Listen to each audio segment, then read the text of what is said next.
Progres pembangunan Light Rail Transit atau LRT Jabodebek saat ini hampir mencapai 80%. Konstruktor dari Adikarya berhasil menyambungkan bentang panjang terakhir pada Rabu lalu.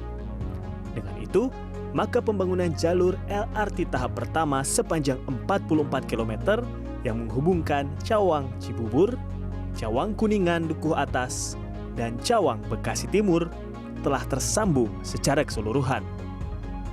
Bentang panjang menggunakan struktur bangunan U-shape girder yang pertama kalinya diterapkan di Indonesia. Kemudian kenapa Adikarya memilih ini? Pertama bahwa LRT ini melintahi Jakarta, sehingga kita perlu adanya suatu struktur yang mempunyai bentuk yang estetik.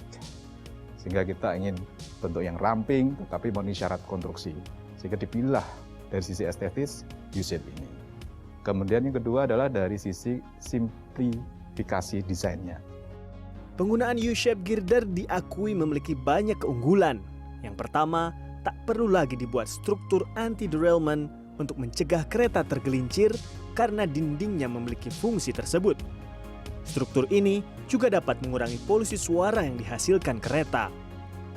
Selain itu, dinding juga dapat difungsikan untuk menaruh kabel sehingga tak perlu konstruksi tambahan lainnya. Terakhir, dapat digunakan untuk evakuasi keadaan darurat.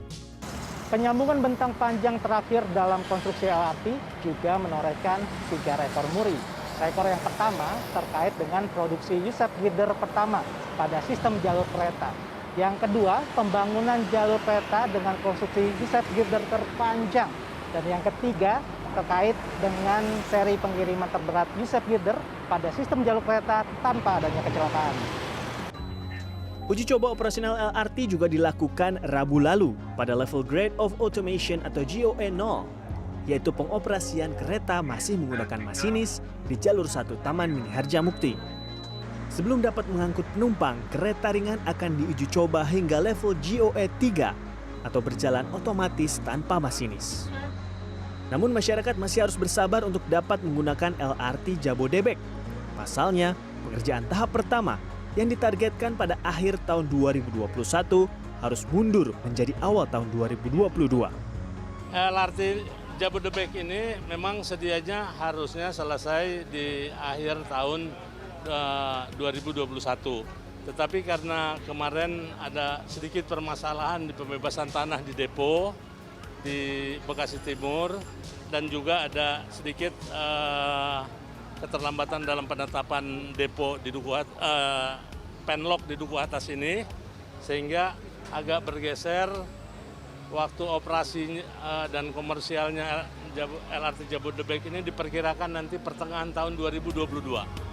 Setelah pembangunan tahap 1 akan dilakukan pembangunan LRT Jabodebek tahap 2, yaitu jalur Dukuh Atas Senayan, Cibubur Bogor, dan Palmerah Grogol. Nantinya, seluruh lintas pelayanan LRT Jabodebek akan mencapai 82,5 km. Reza Ramadan, Baramaestro, Jakarta.